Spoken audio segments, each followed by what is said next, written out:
this is Animat, and welcome back to the Muppet Vlog. Now this time we're going to be looking into the 13th episode of the 3rd season of The Muppet Show, which features Helen Reddy. Now some of you may not know who Helen Reddy is, so let me just fill you in a little bit on who she actually is. Oftentimes she is actually referred to as the Queen of 70s Pop, able to put in 15 singles among the top 40 and even in the Billboard 100.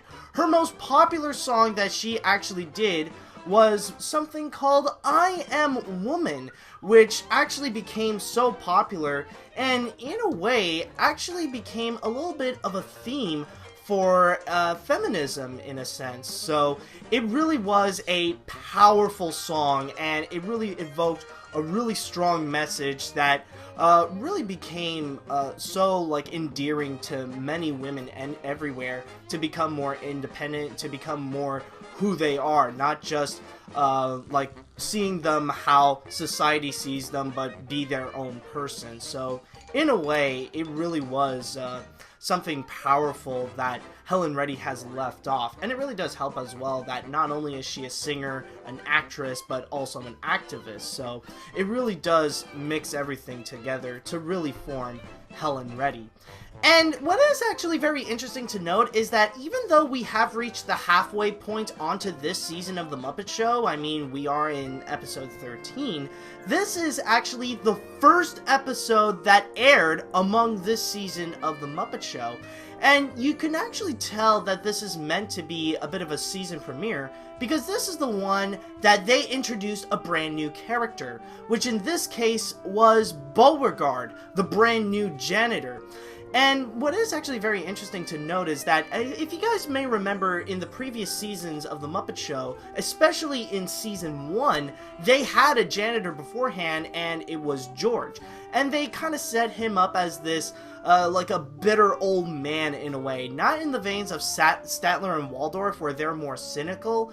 This guy is more like, you know, he has to do his job, but he's not really enjoying life as much as the other Muppets, in a sense. And oftentimes you would also see him be paired up with another Muppet during the At the Dance sequences.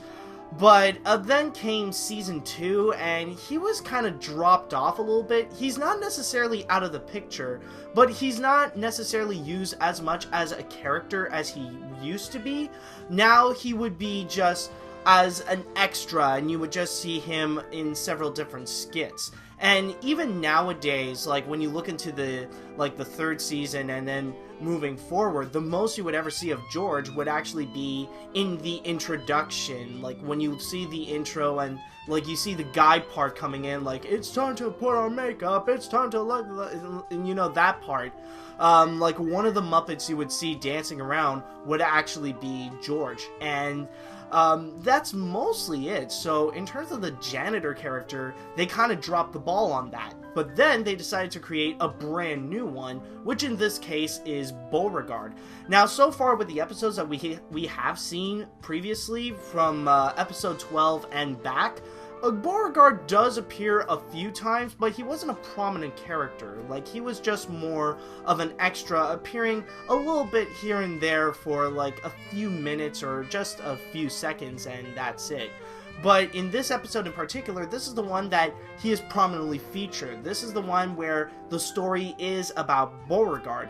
And instead of being the cynical and, well, not cynical, I mean bitter old man like George was, Beauregard is meant to be more like a carefree kind of janitor, but he's not the brightest. Like, his characteristic is meant to be a little bit more dumb than the other Muppets per se. I don't know how else to say it. I mean, how else could you describe like a character that is not necessarily so bright? Maybe I could have just said that, actually. But yeah, basically, it's meant to fully introduce Beauregard, and you see the several different moments of what Beauregard has to do as a janitor. But at the same time, he would kind of screw up his job a little bit. Even though he's just following orders, he would just take it a little bit too far. Like, he had to go and make it spotless. Like, just go and clean everything up backstage. But, like, he made it so spotless, so shiny, and so clean, he ended up using axle grease. And then afterwards, when he had to put in sand, just to like stop having the backstage be all slippery and stuff, he would just end up using so much sand that it basically turned backstage into a desert. So that's basically the full characteristic about Beauregard. The episode itself is not necessarily about telling a story, but it's all about introducing this brand new character. And even though it doesn't necessarily fully encompass all about Beauregard, the episode is not entirely about him. Like, there are a few things that are happening on the side as well.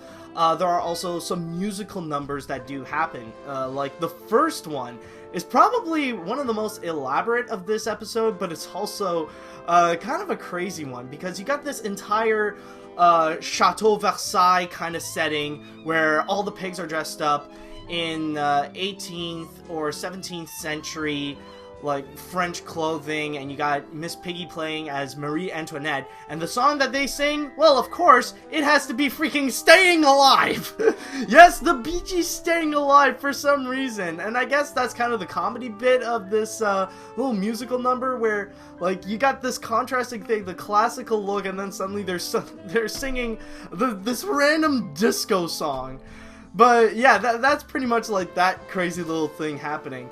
At the same time, another moment was this one actually does connect a little bit to the characteristics of Beauregard, where he tries to clean up a little bit and tries to put in the axle grease onto the stage.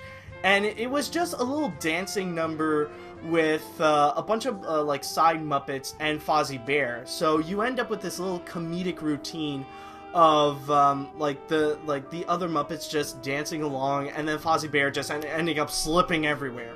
So that was a cute little comedic bit on that end. And at the same time, there was also Rolf playing this little Beethoven music, but there is a little bit of an element of comedy. Not only was Rolf playing this classical piece of music on the piano, but also he's trying his best to keep the bust of Beethoven to stay awake, because often, like, you would just see him, like, he would just, like, slowly put down his head and just be sleeping.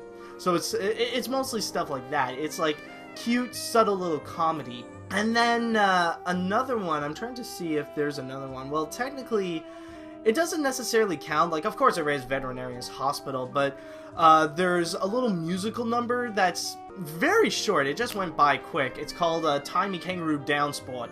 And in that one, it's mostly, you just see a bunch of, like, poachers capturing a kangaroo, and then they're just jumping around, and then they jump around so much that everything around them is just jumping around, and you end up with the kangaroo in the middle. It's like, what the hell is going on there?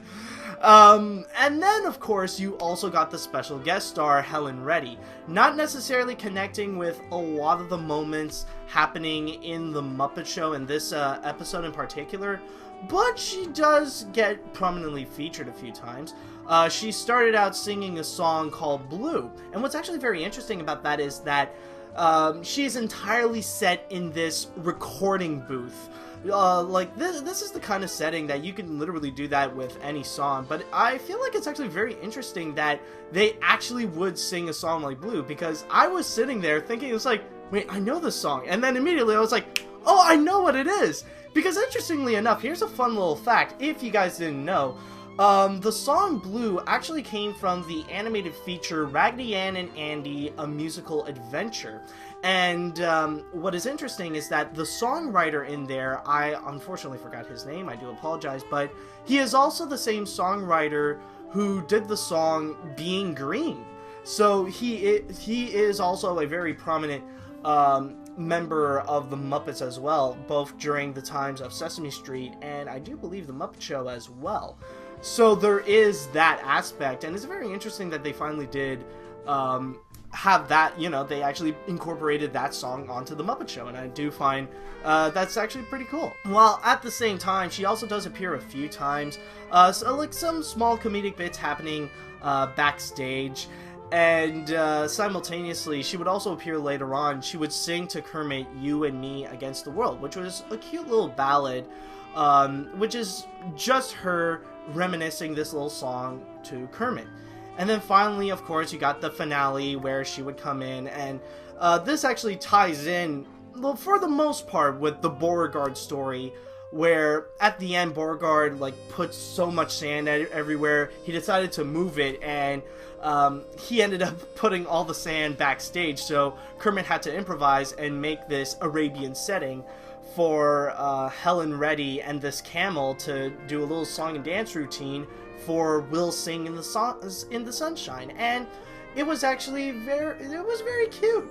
So if I had to analyze overall, I would have to say, even though this doesn't necessarily stand out as much, I would say that this is a very cute episode. There's nothing necessarily wrong with it, but it's all the little things that do make it count. It's the small aspects of it that kind of makes this episode kind of special. We got Helen Mirren, not necessarily connecting to the story as much, but she actually does her job well, presenting herself as a singer and a performer, so she was fine on that end. The sketches and the musical numbers, not necessarily laugh out loud funny, but they are pretty entertaining, and just the little things, they actually do make it cute, so it's kind of like this minimal use of comedy, a little bit Chuck Jones-esque in a way, where it's mostly in the subtlety that's where you get the most laughs. And overall, especially the big point of this episode is to introduce this new character, which is Beauregard, and I feel like it actually does its job well. So I would say that this is actually, a really nice episode. This is I would say this is really good. There's nothing wrong to say about it, but even though this doesn't necessarily stand out as grand as something like the Alice Cooper episode or Raquel Welch, this one actually does have its great moments. It's actually very nice, it's very subtle, and it's very cute. It's one of the better episodes, but it's also one of the more tamer episodes. So overall, I would say that it's really nice, and it's actually a really nice way to start the season when it was on television. But anyways, that is pretty much it for this episode of the Muppet Vlog, so I just want to say thank you guys so much for watching, and we'll see if the level of tameness will continue on to the next episode, or the Muppets will just go back into their zany and wacky ways. But we'll only know until next time, so see you later, dudes!